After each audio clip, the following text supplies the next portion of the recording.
Hello everyone, আসসালামু আলাইকুম। সবাই কেমন আছেন? আই হোপ আমি ভিডিও ব্লগার সুরাইয়া আপনাদের ভালোবাসার আপু ভালো আছি। আর এই যে দেখুন, আমার প্রথমে ভালোবাসার জিনিস দিয়ে আমি রান্না করে নিচ্ছি। ভালোবাসার জিনিস হচ্ছে আমার মাটির চুলা, লার্কি দিয়ে রান্না করা। তো এটা ছিল আপুরা কালকের সকাল থেকে সারা দিনের এবং রাত্রে পর্যন্ত রান্নার ভিডিও, মানে মাটির চুলার রান্নার ভিডিও প্রথম থাকবে।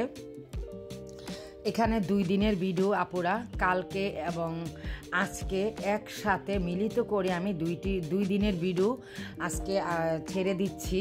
আমার বেলায় ভিডিও ছাড়ার বেলায় এরকমই হয়, কারণ আমি 2 দিন এবং 3 দিনের ভিডিও একসাথে করে তারপরে ভয়েস দিয়ে ভিডিও ছাড়ি। আর প্রতিদিন আমার কেন জানি আমার আগের থেকে অলসতা হয়ে গেছে আপুরা। কার কার এরকম লাগে কমেন্টে জানাবেন। প্রতিদিনের ভিডিও মানে নিজের লাইফস্টাইল কেন জানি এখন ভিডিও এডিট করা, ভয়েস দেওয়া, ভিডিও আপডেট দেওয়া, ডাউনলোড করা আমার কেন জানি ভালো লাগে না। তো এই যে আমি যে রুটি বানিয়েছিলাম না, ওই রুটি থেকে আমরা আটার সাথে আপুরা একটু ময়দা মিক্স করে রুটি বানাই বা পরোটা বানাই। তো যাই হোক, পরোটা বেশিরভাগই ময়দা দিয়েই বানাই, কিন্তু আটা আর ময়দা একসাথে মিক্স করে রুটি বানাই। তো ভাবলাম এইখানে আমি মানে আগে আর কি খাসির মাথার মস্তক এই আলু দিয়ে ভুনা করেছিলাম। তো খাবারের পর দেখলাম বেঁচে গেল, যতটুকু বেঁচে গিয়েছিল ততটুক দিয়েই অল্প রুটি নিয়ে আর কি বানিয়ে ফেললাম। একদিনের সন্ধ্যার নাস্তা হয়ে যাবে, বুদ্ধি করে কাজটি করে ফেললাম। আপনার ভাইয়া ভীষণ পছন্দ করে এইসব আমার নিজের হাতের বানানো সবজি দিয়ে। এখন তো শীত আসছে না, এখন শীতের সবজি দিয়ে মানে যে আমি এত ডিজাইন কিছুই পারি না, যা পারি তাই। আর সত্যি কথা বলতে আপুরা যেরকমই পারি না কেন, আমি আপনার ভাইয়া কিন্তু আমার হাতের সবজি রোল বা চিকেন রোল দিয়ে এরকম মানে বানায় দিলে, ভেজে দিলে খুব পছন্দ করে, বলে যে এটা তো নিজের। আর এটা হচ্ছে কি বলে বাজনা বাগার, আমি সঠিক নামটা বলতে পারলাম না মানে সঠিকভাবে। আমার নানিকে আমি ছোটকালে দেখেছি যে তেল এবং চাউল এবং মানে আমি যে মশলাগুলি আপুরা দিয়েছি না, জিরা, এগুলি সব দিয়ে তারপরে আমার নানি ছোটকালে দেখতাম যে মানে পাটায় বেটে বড় বড় মাছে দিয়ে রান্না করতো। বোয়াল মাছ, আইড় মাছ, মেদ মাছ বা ওই যে রুই, কাতলা, মানে নদীর মাছগুলি আছে না, ওগুলির ভিতরে দিয়ে রান্না করতো। তো অনেক মজা লাগতো তরকারিটা আমার নানির হাতের। মাশাআল্লাহ, আলহামদুলিল্লাহ, আমার নানি এখন বেঁচে নেই, সবাই দোয়া করবেন। তো আমি আবার একটু খাসির মাংস মাটির চুলায় রান্না করে নিচ্ছি, সেখানেও দিয়ে দেখলাম। তো এটা তো পরশু দিন রান্না করেছি, কালকে খেয়েছি, আলহামদুলিল্লাহ। কি বলবো আপুরা, তরকারিটার গ্রাভি এবং গ্রান খুবই মানে খেতে মজা লেগেছে। আর আমি কিন্তু আদা, রসুন সমস্ত মশলার সাথে 2টি টমেটো পেস্ট করে খাসির মাংসতে দিয়েছি। আর আমার পেঁয়াজ কিন্তু কম লেগেছে। আর এইভাবে পেস্ট করে দিলে দেখবেন যে তরকারিতে পেঁয়াজ কম দিয়ে রান্না করলে তরকারির যে একটা গ্রাভি ঝোল আছে না, মানে ঝোলটা গ্রাভি কিন্তু ঘনত্ব হয়। আর এই যে দেখুন কালি দেখাচ্ছি, যেমন খেতে মজা আর পরিষ্কার করতে সাজা। তো মজা খেতে হলে তো সাজা পেতেই হবে, কি বলেন? আর সাজা পেলে কালির পাতিল বা কড়াই ধুতে যদি মানে কষ্ট হয়, তারপরও আমার কাছে এনজয় এবং ভালো লাগে মাটির চুলায় রান্না করতে। মাঝে মাঝে ভাতও রান্না করে নিয়েছিলাম ওই দিন রাত্রে, এই কড়াইতেই ভাত রান্না করেছি আর মাংস রান্না করেছি, যাতে বেশি আমার পাতিল নষ্ট না হয় আর ধুইতে কষ্ট না হয়। আর কে বাচ্চাদের যেমন মেজে ঘষে গোসল করান, আমি কিন্তু ডিমকে এইভাবে মেজে ঘষে গোসল করাইয়া তারপর ফ্রিজে রাখি। কথাটা বলতে গিয়ে মানে অনেক মানে হাসি পেল। আমি সবসময় কাজটা করি, তো যেহেতু দেখাই না অনেক সময়, তো ভিডিও যেহেতু সারি আপডেট দিই, তাই শেয়ার করলাম। এভাবে সুন্দর করে ধুয়ে তারপর আমি ফ্রিজে রাখি।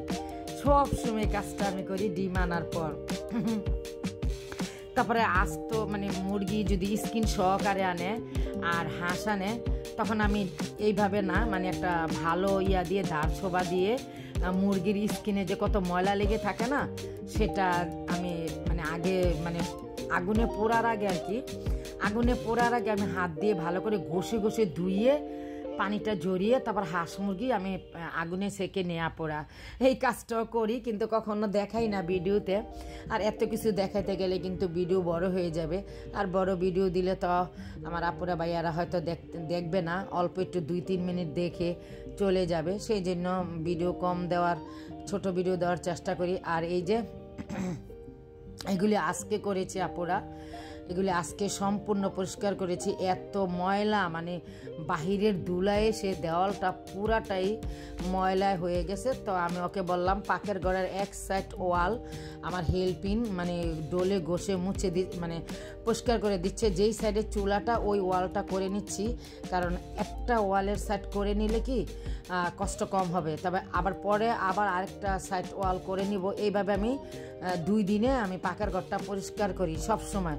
হেল্পিনেরও কষ্ট হয় না, বা আমি নিজে করলেও কষ্ট হয় না।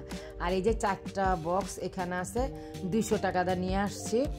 এই ছোটো মানে কিছু কিছু মানে ডিপে রাখতে হয়, রান্না খাবারের পর যা খাবার বেঁচে যায় তখন ডিপে রেখে দিলে পরে আবার মানে গরম করে খাওয়া যায়। আর এই যে আজকে আপনার ভাই আর রুমের সমস্ত পর্দাগুলি ধুয়ে দিয়েছি, তো এগুলি পুরান হয়ে গেছে, কিন্তু তারপরও মানে ভালোই লাগে। কালারটা নীল কালার আপনার ভাইয়ার পছন্দ করে এনেছে, আর পানিটা জোরে নিচে পড়ে গেল, মানে জোরে যাচ্ছে। আর এই যে আকাশটা মেঘলা মেঘলা, বেশি একটা রৌদ্র না, তাতে সমস্যা নাই।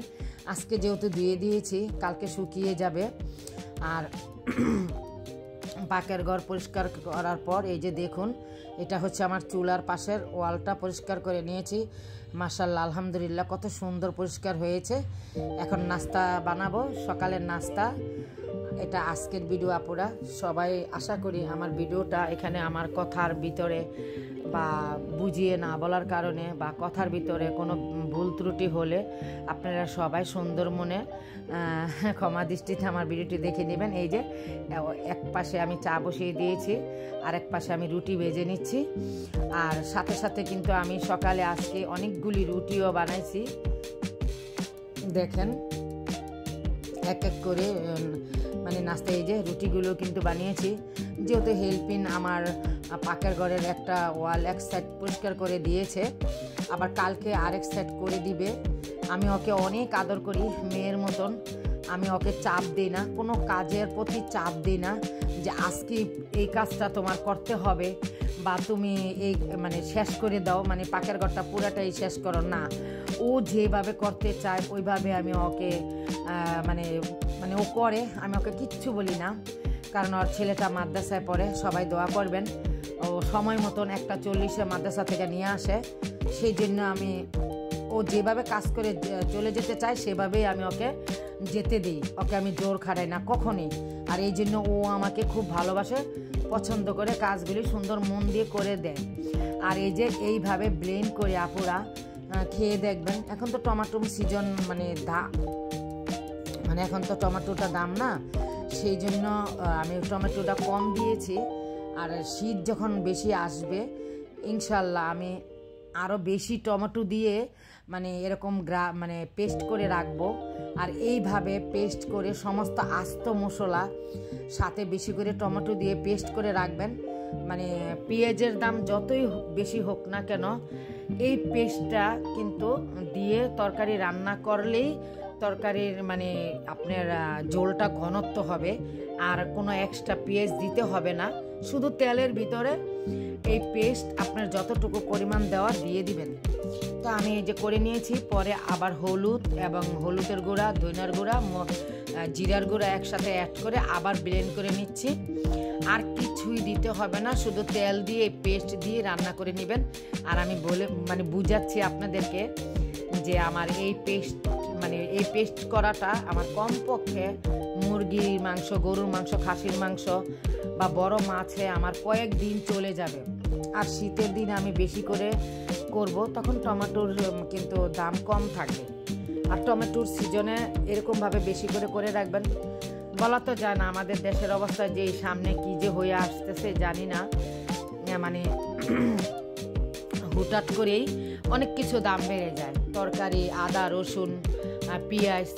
তো আদা রসুন 1 মাসের জন্য করে রাখলাম, ডিসেম্বর মাসে যাতে আমার এই কাজগুলি না করতে হয়, এগুলি আমার সবই আলহামদুলিল্লাহ 1 মাস চলে যাবে। আমি আর আদা রসুন আমার করতে হবে না। তবে এই পেস্ট মানে এই যেটা আমি পেস্ট করেছি সব কিছু আস্তে আস্তে দিয়ে টক দইয়ের বক্সে দেখা যাচ্ছে, সেটা কিন্তু 1 মাস যাবে না, অল্প কিছুদিন যাবে। আবার নতুন করে আমার করব, আমি মাঝে মাঝে করি কিন্তু আপনার সাথে শেয়ার করি না, এখন শেয়ার করলাম। লাস্টের ভিডিও 2টা আপুরা অরিজিনাল ভয়েস থাকবে, প্লিজ প্লিজ সবাই লাইক দিয়ে ফুল ওয়াচ করে ভিডিওটি দেখবেন, টেনে টেনে দেখবেন না। সবাই ভালো থাকবেন, সুস্থ থাকবেন। আসসালামু আলাইকুম, আল্লাহ হাফেজ। ভাইয়া কুমিল্লা আমার শ্বশুরবাড়ি যাচ্ছে বেড়ানোর জন্য, তো সবাই দোয়া করবেন।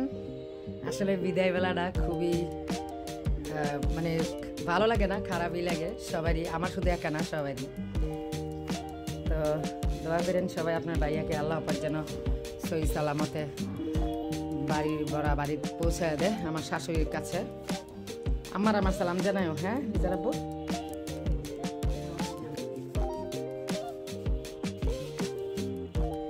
আসসালামু আলাইকুম।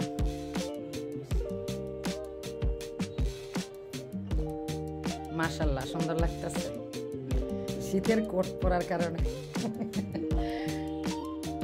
এটা দিবা না, একটা কাঁকড়া দিই। হ্যাঁ, তারপরে হচ্ছে ওরে বাবা, এটা তো অনেক ওজন। ও তাহলে কিভাবে নিবা এত ওজন? ওভারব্রিজ পার হইতে না? এটা আবার ফর্সা লাগে, লিফটিতে ওঠার পর আরো বেশি ফর্সা লাগে। মাশাআল্লাহ। হ্যাঁ আচ্ছা, যা দেখে যাইও। হ্যাঁ ওকে, আল্লাহ হাফেজ।